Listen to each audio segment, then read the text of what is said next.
Bienvenidos y bienvenidas, mis hermanos, mis hermanas. Qué gusto saludarlos hoy, ya en el día 51 de nuestro plan de lectura cronológica de la Biblia.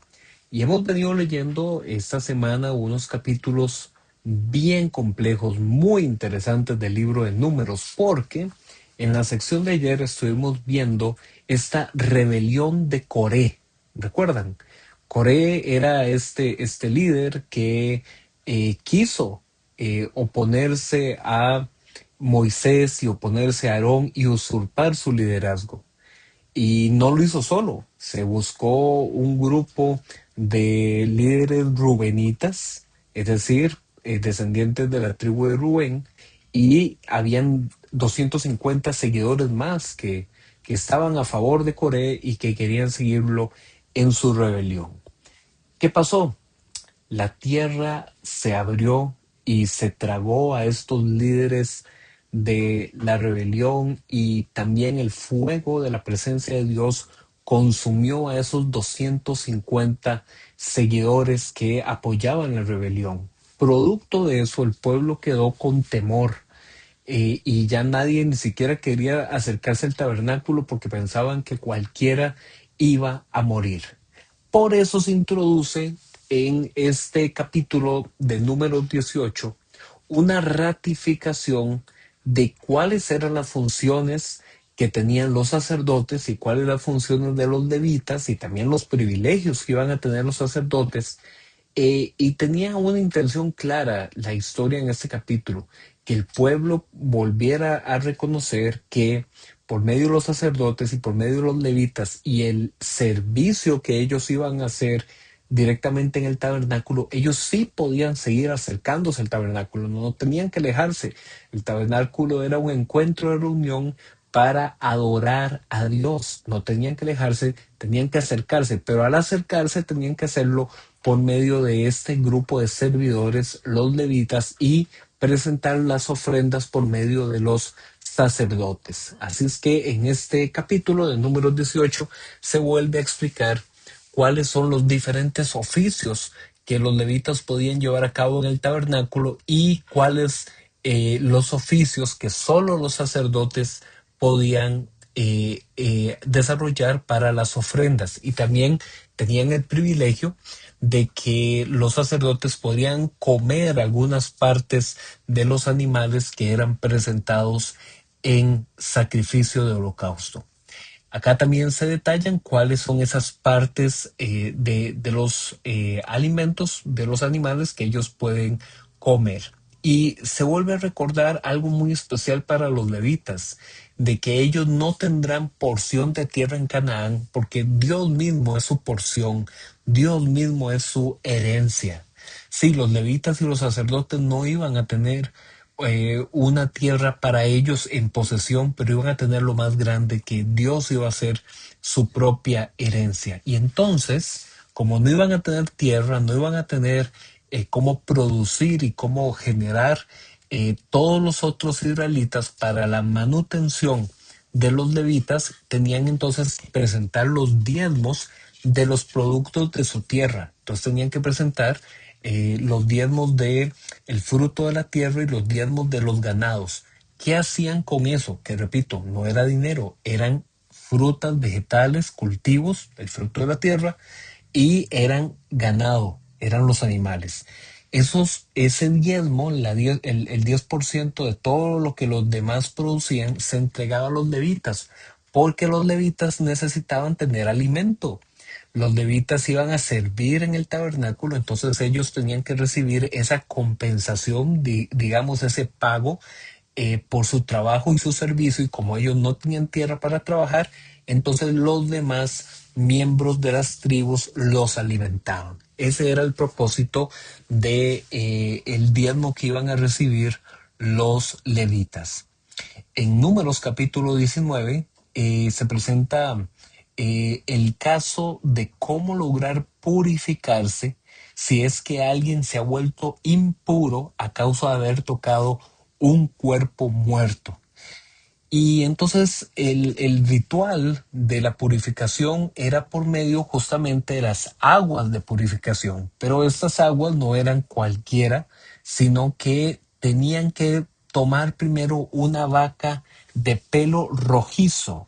Comúnmente se le dice la vaca roja, pero era un pelo un tono rojizo, y esta vaca tenía que ser presentada en sacrificio, tenía que ser totalmente quemada afuera del campamento, y las cenizas de esa vaca iban a ser mezcladas junto con las aguas de purificación, para usarse como instrumento de limpieza para todos aquellos que se contaminaban por haber tocado un muerto.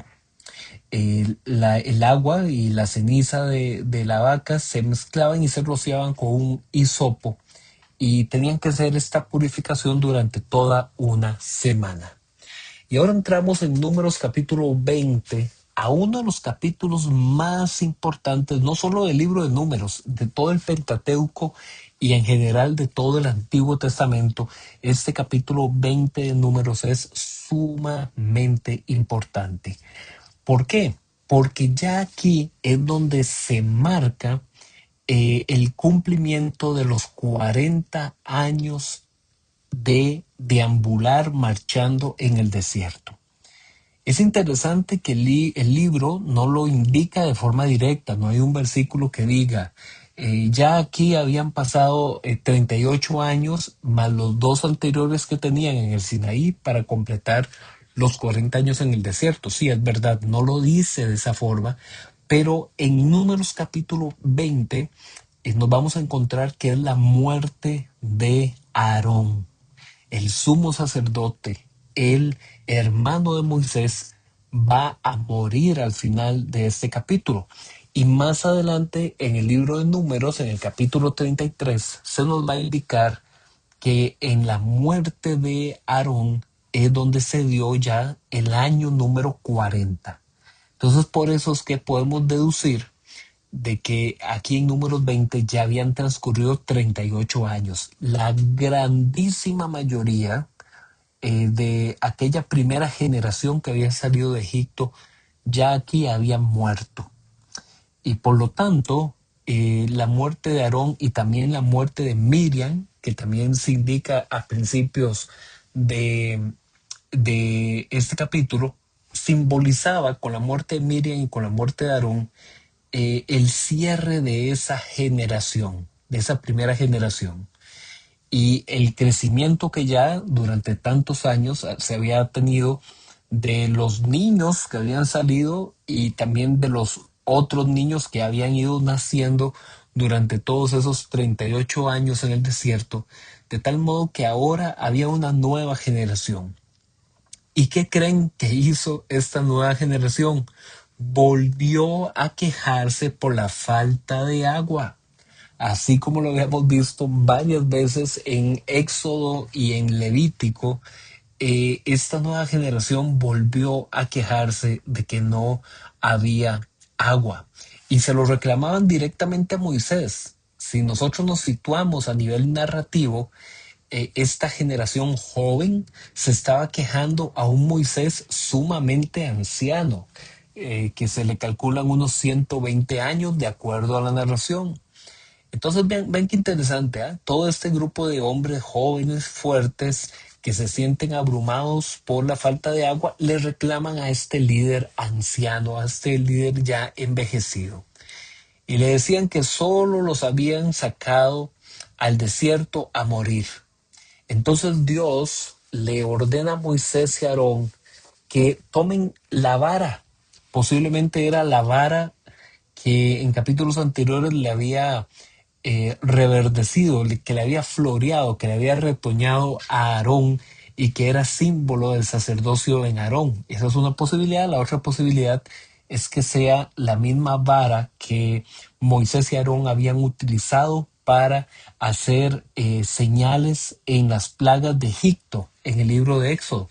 Cualquiera de las dos varas, no, el texto no lo especifica de forma directa, pero cualquiera que haya sido, simbolizaba el poder, la dignidad, la autoridad que tenía Moisés sobre el pueblo. Así es que Dios le dio una orden muy sencilla a Moisés para que atendiera a este pueblo que se estaba quejando por la falta de agua. ¿Cuál fue la instrucción de Dios? La instrucción era, toma la vara, ¿ok? Reúne al pueblo y ponte delante de él. Y la tercera instrucción, después de eso, háblale ordenándole a la roca para que brote agua. Tranquilo, Moisés, yo estaré ahí, mi presencia estará contigo. Entonces, tres cosas muy sencillas le pidió Dios a Moisés. Toma la vara, tomó la vara. Reúne al pueblo, reunió al pueblo. Y lo tercero es, háblale a la roca, yo estaré ahí, yo te acompañaré. Pero en lo tercero Moisés falló. Moisés no le habló a la roca, sino que se puso a hablarle al pueblo. Vean qué interesante y cuánta lección podemos sacar aquí. Este líder envejecido, cansado, que tantas veces había sido defraudado, en vez de hablar a la roca en la presencia de Dios, le hizo un reclamo al pueblo. Este Moisés que tanto había aguantado, ahora ya no pudo aguantarse más y le termina diciendo al pueblo, qué pasa con ustedes? ¿Será que tengo que sacar agua de esta roca para que ustedes ya se queden tranquilos? Y dice el texto que ahí fue donde Moisés golpeó dos veces con la vara en la roca. Y a pesar de que ahí Moisés desobedeció, en la misericordia de Dios, después de que golpeó dos veces la roca, comenzó a brotar agua para todo el pueblo y para los ganados, también para los rebaños. Pero a partir de ahí, esa fuente sería reconocida como la fuente de agua Meribá, que significa disputa, contienda, pelea verbal. Ya anteriormente, en Éxodo capítulo 17, Moisés había usado una vara para golpear la roca por orden de Dios. En aquel momento, en Éxodo 17, se le ordenó golpear la peña de Horeb, es decir, cuando el pueblo estaba acampando a orillas del Horeb o el monte Sinaí. Y ahí en ese primer episodio, Moisés golpeó con la vara a la roca y brotó el agua. Quizás por ese motivo es que aquí Moisés no golpeó una vez, sino golpeó dos veces. Pero la diferencia es que aquí la orden no había sido golpear, aquí la orden había sido hablar. Así es que esto se puede interpretar como esta reacción de descontento, de agotamiento que ya Moisés tenía contra este pueblo infiel, contra este pueblo murmurador, que era una nueva generación, pero aún así seguían con ese comportamiento. Y este fue el evento que causó que ni Moisés ni Aarón pudieran continuar guiando al pueblo para entrar a la tierra prometida de forma definitiva. El capítulo termina mencionando cómo el rey de Edom, que recordemos que Edom eran los descendientes de Saúl, este rey de Edom no aceptó que el pueblo de Israel pasara por en medio de su territorio, aunque Moisés le aseguraba que no iba a consumir sus recursos ni iba a tomar posesión de esa tierra. El rey de Edom no lo permitió. Y entonces ahí es donde Dios le anuncia a Moisés de que había llegado el tiempo de la muerte de Aarón y que entonces debía entregar las vestiduras sacerdotales a su hijo Eleazar. Moisés junto con Aarón y Eleazar suben eh, a un monte, ahí se da el traspaso de las vestiduras sacerdotales, señal de que ahora el liderazgo de sumo sacerdote lo iba a tener el hijo de Aarón, y se indica que ahí en ese monte Aarón muere. Así es que cerramos este capítulo de Números 20, es un capítulo sumamente importante porque aquí es donde se presenta por qué es que al final Moisés iba a seguir siendo líder durante un tiempo más, sí, pero la verdad es que ya había recibido su sentencia, él no iba a entrar a la tierra prometida. ¿Cómo sigue esta historia? ¿Cómo termina este libro? Bueno, seguimos mañana. Todavía nos faltan algunos días en el libro de números, pero espero que estén viendo lo interesante que se está volviendo esta historia. Nos vemos mañana.